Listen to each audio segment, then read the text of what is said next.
Hello, everyone. Welcome to the daily newspaper analysis, which is brought to you by Lawseco. So, we hope that you all had a very good and delightful Diwali. And after that, we are here. So, here today, we will be presenting the whole week run through of the newspaper analysis.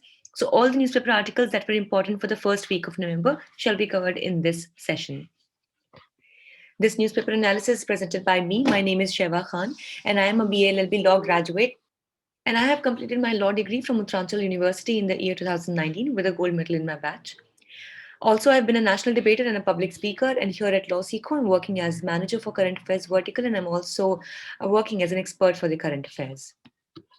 So these are the list of articles that we will be covering up today in our discussion. So the articles names are India, no need for net zero, which basically definitely talks about the net zero emissions and why does India does not need to very much strictly adhere. So the arguments in favor of this statement have been given in this article. The second one is from again the Hindu newspaper, which is titled as Getting Nutrition in Schools Back on Track. So this again talks about that how nutrition can be provided to the students as well as the children of the country to make sure that there is minimalistic or least numbers of the undernutrition or malnutrition amongst the children. The third article is India towards IRIS. This basically talks about the scheme that helps in development of the island states of the country. So what is the vision that has been sought in this direction and what steps have been taken will be discussed here. The next article is Tackling India's Water Stress. So, this is definitely a much debated and a much needed to be debated topic in which we'll be talking about the water stress which the country is going through. And finally, the fifth article is the Climate Pledge, in which we will be studying as to how and in what direction is India moving after the movement of Conference of Parties 26 and what vision is India looking forward in it. Let's see what is the multiple choice question from our previous discussions. The Ministry of Drinking Water and Sanitation and River Development and the Ganga Rejuvenation were joined to form. Your options are Ministry of Jal Shakti, Ministry of Water, Ministry of Water Conservation, or none of the above. Let's see what is the descriptive question for the day. What is the Panch Amrit of India to deal with the climate challenge and discuss? So let's quickly get into the discussion of a first article for the week, which was about India, no need for net zero. So this article says that the countries are going to push for a net zero emission by 2050. Now here, I hope that all of you understand that what do we actually mean by net zero emission. So generally and basically, this means that the amount of carbon or the greenhouse gases that are emitted by nation as a whole, they're actually also neutralized completely by absorption through various kinds of forests and other devices. Then the country is set to become a net zero nation, and definitely a lot of countries in the world are striving to become net zero emission by the coming times, and thus there are a lot of countries that are going to push for net zero emissions by 2050. So the emission rates and development of a nation are actually something that they should go hand in hand, but many times what happens is that we are not able to maintain a balance between the development of a nation and the emission rates. Mostly what happens is that the manufacturing and industries of the country are very important for employment, for generation of employment, and for a lot of economic setup as well. But at the same time, we forget that the emissions that are brought out through the development of these industrial sector also becomes a big problem for the greenhouse gases and ultimately resulting in the global warming. So the developed countries contribute to 60% of the emission as per the 1850, which was actually the time of industrial revolution till the time of 2019, with only 18% of the global population.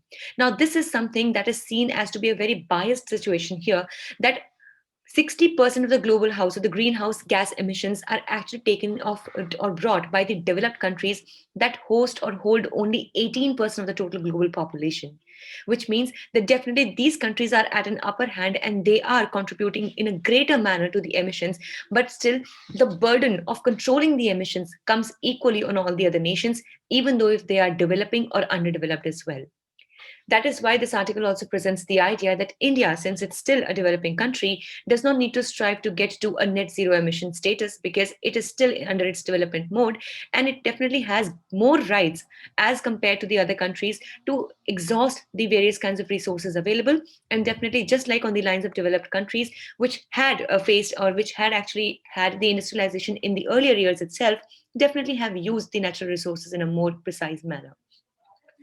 So this has allowed the developed countries to modernize their economies as compared to the developing countries, as we just discussed. So the net zero emission pledges by the UNFCCC, which basically is the United Nations Framework Convention on Climate Change, does not recognize the different strategy and the different energy needs of the developing and the developed countries. Now, here we need to strictly understand that the developing countries or the underdeveloped countries definitely need more of industrialization to cater to the needs of their public, to cater to the needs of their generation, as well as to the employment demands that the country requires. In this situation, if we equate the responsibilities of the developed countries with the developing and the underdeveloped countries, definitely it seems to be quite unfair to various of these countries. So, pushing the developing countries for net zero pledges hides the inaction of the developed countries for the last 3 decades. Now, here, one point that we need to concentrate upon here is that definitely these developed countries have had a greater and a better chance to use the natural resources and definitely to give or emit out more of these greenhouse gases in the last 3 decades, that is, the last 30 years. In this situation, if at all we push just the developing countries, or even if we push the developing and the developed countries in an equal manner to or regarding the inaction of the that we are taking in the care of climate action, in this regard it will not be fair, as the inaction of developed countries should not be borne about by the developing countries. So the United States, United Kingdom, and the European Union pledges show that they will alone take 30% of the remaining carbon budget. So, adding China, the carbon emissions will be 20% more than available world limit to keep temperature rise within 1.5 degrees Celsius. So, we can clearly see that even if the most developed countries, the group of nations, if they only keep a check on their own system and they only strive properly in controlling the carbon emission, then definitely a huge result or a huge change can be brought in the entire carbon budget of the globe. So it is thus evident that if the developed countries do not take action, actions by developing countries are immaterial, because we see that approximately 30% of the remaining carbon budget is actually under the control of US, UK, and the European Union. And that is why it is important that these developed countries or group of nations, they significantly understand and realize their responsibility, and they come forward as responsible nations. So this article also suggests some solutions that can be taken ahead in the coming time. So the developed countries need to be ambitious in their carbon consumption pledges. Of course, they need to be. India's energy future needs to consider shielding its people from impacts of climate change while focusing on development, which means that the new policies and the methods of development that we are developing should be more based on the renewable sources of energy, like, for example, the solar, wind, etc. And these energies should be used rather than the non renewable sources of energy like coal and crude oil.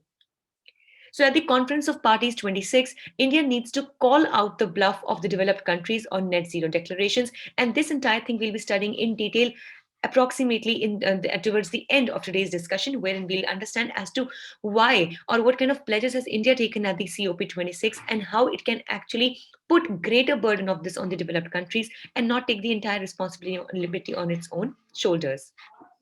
And finally, the poorest countries and populations must be kept in mind while policy making, allowing room for flexibility, as we just were discussing. That definitely the poorer countries that have larger populations, definitely they need to have more of industries and more of manufacturing units to cater to the employment requirements of their nation.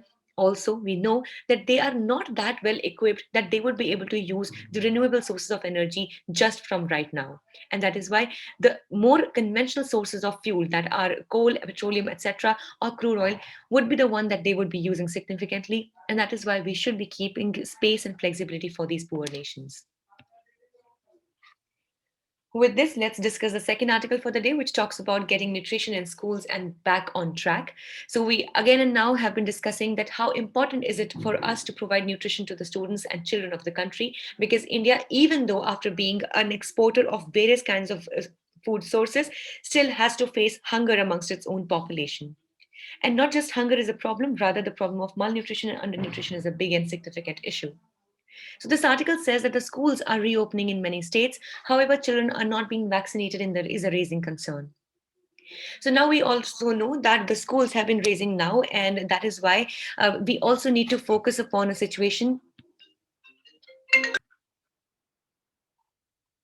And in this time, it is also important that when we are bringing children close to each other and we are reopening the schools, they should be vaccinated.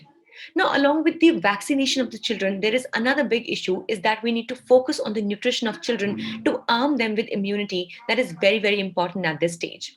Now, as we know that the mental and physical development of children takes place during the early ages of the life. And in this situation, if they are not provided with the right kind of nutrition that their mind, their nervous system, and their physical body needs, they will have to suffer various kinds of physical and mental problems in the coming times. Now, when we're talking about vaccination, why at all are we trying to vaccinate the children? Is because we want them to be immune from various kinds of diseases, specifically the COVID 19 disease. Now, in this situation, it's important that we focus on the nutrition of children because nutrition is the first and the primary step that should be taken for maintaining and for reinforcing immunity amongst the people. So, let's talk about India's challenges at present and the balanced diet requirements that we have to fulfill. So, India's nutrition problems can be categorized into various heads. Firstly, we have the obesity, that is of the overweight weighing of the children, deficiency of micronutrients, and undernutrition. So here, when we have the excess of weight on the children, then we have deficiency of the micronutrients, and we have the undernutrition. So these are the three prime heads under which the nutrition issues of the India of the country can be categorized. So, compromised nutrition during the adolescent years of children make them vulnerable to various kinds of infections, due to which their body has to suffer in the long run as well. So, the immunity challenge is further aggravated due to less movement, constrained socialization, and restricted physical contact. Now, as we know that when we, our generation, when we used to be children in the times of 90s and 1990s and that time, so at that particular time the physical movement or the physical activities were given a lot of emphasis. But now the things, the education system and all of the world around has moved so much to the online education that there is so less of movement amongst children. Their socialization is very much constrained, which definitely hampers their mental growth. Their socialization, lack of socialization, does not help them grow as a personality, and restricted physical contact also makes them less immune to various kinds of problems. So, a balanced diet is very much crucial in laying foundations for an active and healthy life. So, here, micronutrients are important due to their involvement in hormones and immunity memory function. That is why, if you guys remember, very recently, like about a few months ago, we were discussing about the importance of micronutrients, and we talked about the millets, that how various kinds of millets are very important, and these are called as the super cereals or the superfood, because they are highly rich in the micronutrients that are very, very important in generating immunity in the hormonal system of the body and also in maintaining immunity in the memory function. So, also the focus needs to be made on proper sleep, less screen time, and enough water consumption along the proper food. See, when we talk about proper nutrition, it is not something that comes with only and only the food. Rather, it's very important that we also inculcate good and healthy lifestyle amongst the children. We need to make sure that the children are getting and attaining proper sleep in a day. They are facing less of the screen time in front of laptops, phones, tabs, etc., and they are consuming enough water so that they can maintain the balance in their body. In this direction, we have to combat the undernutrition with the midday meal. Now, whenever we come and talk about the nutrition amongst the children, one scheme that we can never ever skip or we cannot do without is the midday meal scheme, which was definitely very much hampered when the schools were shut down in the lockdown due to COVID 19. So the new midday meal scheme shall cover children even in the pre-primary levels. Also, we have the PM portion scheme, which will provide 450 kilocalories with 12 gram of protein for primary, 700 kilocalories with 20 grams of protein for upper primary children. Monitor the hemoglobin levels of the children so that we should make sure that they are not anemic at all. Special food plans for districts with higher rates of anemia, and involvement of self-help groups of women for better linkage of children's nutrition. So definitely, if we are taking the right steps at the right time in the right direction, we will be able to tackle the nutritional needs of the country. So now let's discuss the third article for the day, which talks about India towards IRIS, which basically is the Infrastructure for Resilient Island States. So, Prime Minister of India will launch a new program on Tuesday to secure and strengthen infrastructure in small islands. Now, as we know that India definitely is a lucky nation to have various island union territories as well, which are under the scheme generally categorized as the island states. So, definitely we have the Andaman and Nicobar Islands, and we also have the Lakshadweep. So now, Prime Minister of India will launch a new program on coming time, which actually might have been done, will be done very shortly, to secure and strengthen the infrastructure in small islands. So this is being done to apprehend the impact of climate change, and this initiative or the scheme is termed as IRIS, which is IRIS. Also, the abbreviation is it's for the abbreviation for Infrastructure for Resilient Island States. So IRIS seeks to operationalize CDRI initiative. So here CDRI, we have also discussed it previously, is the Coalition for Disaster Resilient Infrastructure, to particularly to protect small island states from climate disasters. Now, as we know that the climate change has been very harsh, specifically on a lot of specific areas. So if we talk about the tsunamis and floods and other stuff that have actually increased due to the climate action or the climate change. So these island states or the island areas are more prone to a lot of kind of disasters that come through the, through the churn of climate change. So, when we talk about the Coalition for Disaster Resilient Infrastructure, this initiative also it actually focuses on developing infrastructure that is quite much resilient and strong and can take the brunt of any kind of disaster that is caused in the coming times. So the IRIS also works or operationalizes in line with the CDRI. So these small island countries have joined the IRIS and are eager to implement the plans and policies to keep their area safe from any kinds of such disasters in the coming time. The bulk of the work is directing the finances and the resources, retrofitting existing infrastructure, and using best practices. Now, this one particular line gives a lot of initiatives that can be taken over here. So it says that we have to direct the finances and resources. Yes, of course, we need good amount of money and it needs to be invested at the right time at the right place. And the resources also have to be allocated very smartly. Second, it says about retrofitting existing infrastructure, that how can the existing infrastructure can be used to the best of its use and how it can be actually modified in a better manner and can be rejuvenated and made better for the coming times. And finally, using best of the practices that could be about making people more aware, making people more resilient, or people more active towards such a climate action, also making the government policies, the disaster management authorities more active in this direction. So, when we talk about the IRIS in detail, it's the first major project by the Coalition for Disaster Resilient Infrastructure, which was established in the year 2019. So, the coalition involves 26 countries, including America, that is USA, Japan, Germany, United Kingdom, Australia, Bangladesh, Bhutan, and Sri Lanka.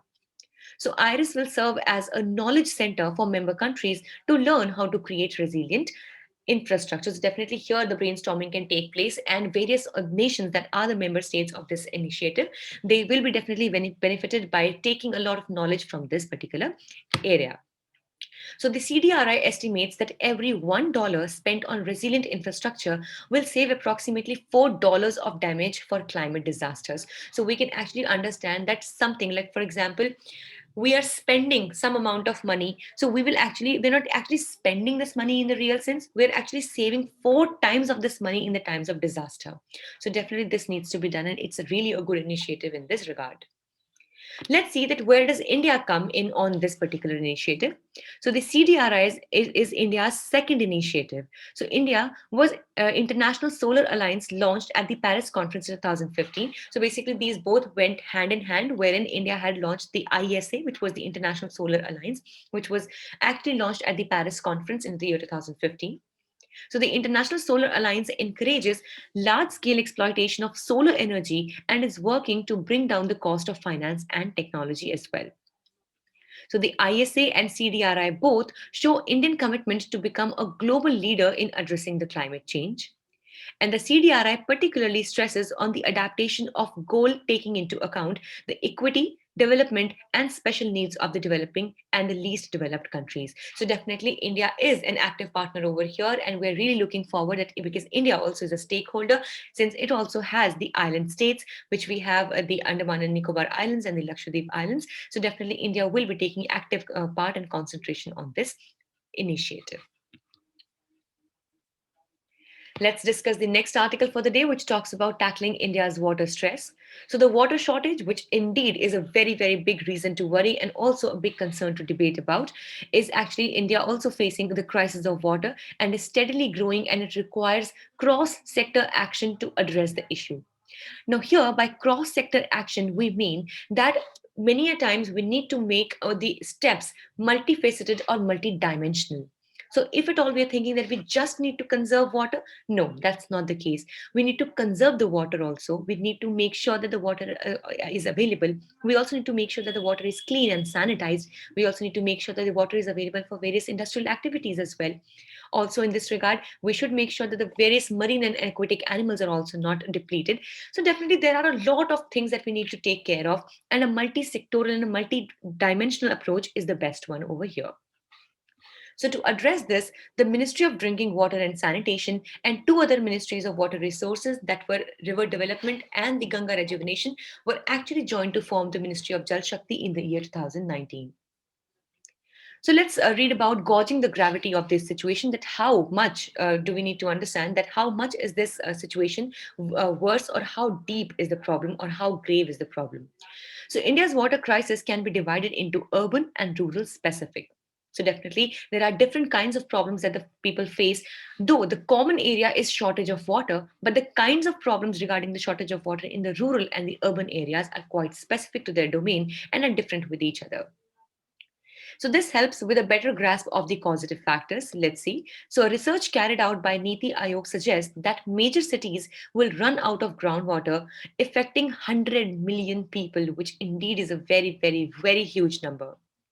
So it also points that by 2030, the need for water will be double the supply of the same. So, which means that there will be extreme shortage and acuteness of water scarcity will be there in the coming times, and that is very closely by 2030. So, Chennai is the biggest example of the adversities we could face when it faced acute water shortage in the times of 2019, and definitely was very difficult to cope up with the situation back then. So, rural Punjab is also going through acute water crisis. And the report suggests that if water is taken away unabated at the present rate, a wide expanse of the area would turn into a desert in the next 25 years. And this will be something exactly opposite of what we are fighting against, that we are fighting against the desertification, and we are trying to make more and more green spaces for our forest in order to check the climate action. But on the contrary, what will happen, not only the lack of water will make water scarcity a big problem, rather a lot of area as land will also turn into desert in the coming 25 years. So, addressing the water shortage crisis needs some steps to be taken. So, the Ministry of Water Resources needs to make water zones in urban areas, wherein a proper, conservation of water should be done in those areas, and water recycling and water recharge activities need to be undertaken by the ministries. The Ministry of Jal Shakti's aim is to help every household have access to water by 2024. So, the aim right now is to conserve water and enhance water usage on the other hand, so that we can actually make people understand also, and we can also make less water, do more of activities, or be used in more proficient or more productive works. So the new upcoming national water policy should focus on locus specific problems. That is the problem that the people actually are facing, and that is why it needs to target precisely and specifically on these problems. It should also focus on integrating the inputs of the ministries for greater flexibility to sustainability managing the water resources of the country. So, with this, let's discuss the last article for the day, which talks about India's climate pledge.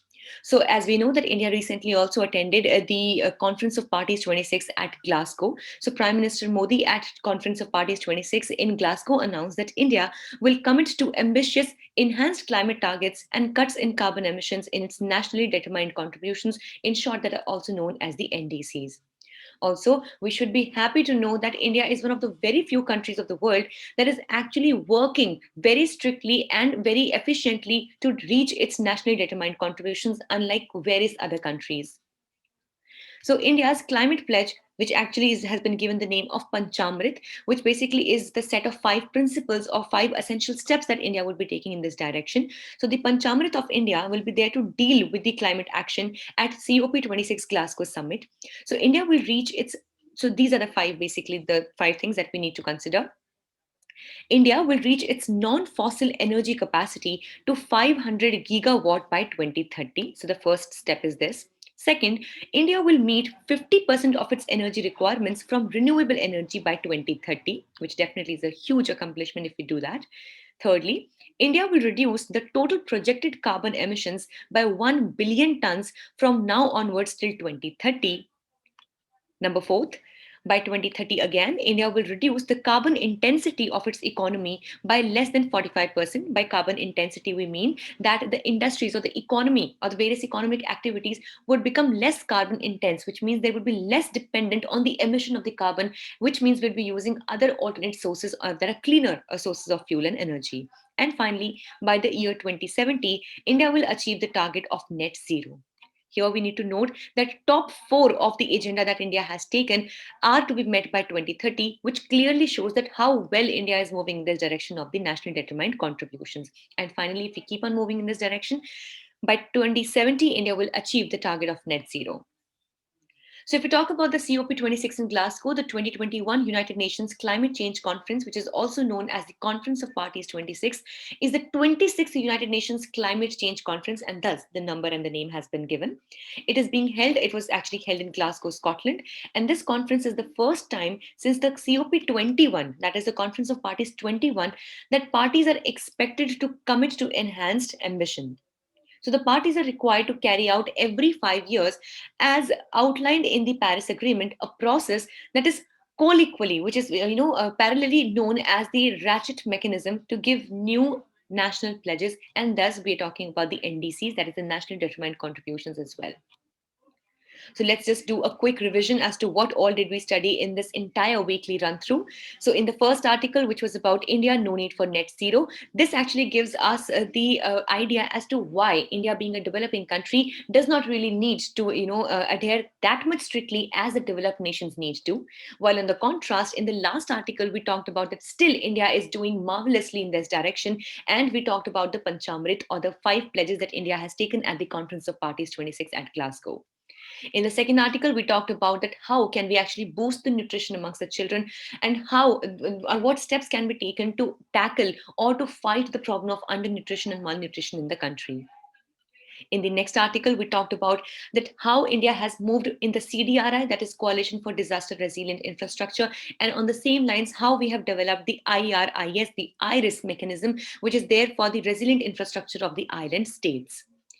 In this, we also talked about that since India has two of the island states or the union territories, basically Lakshadweep and Andaman and Nicobar Islands, so India definitely is going to be active partner in this initiative. And in the fourth article, we had discussed about tackling the problem of water stress, and that how much is it important to not only conserve the water, but also to make use of water in the best manner possible. So this was in the entire week where we discussed about so many important topics, be it the climate action, the nutrition of the country, the climate action, or the climate disaster that we are facing, and how can we tackle them, the problem of water scarcity, and as well as what actions do we take in the coming times for the climate action. So that was all for the entire week. We hope it was a good and informative session for you all. Thank you so much for staying tuned with LawSeco. And if you wish to download the PDF of today's slides, you can definitely go and join our Telegram group or the Telegram channel. The link is in the description box below. Or you can simply scan the QR code that you can see on your screens right now. Also, for other crisp and amazing content, please do not forget to follow us on our official Instagram channels for LawSeco Judiciary, CLAT Prep, UGC Net, as well as LawSeco Law Finance exams. Thank you so much.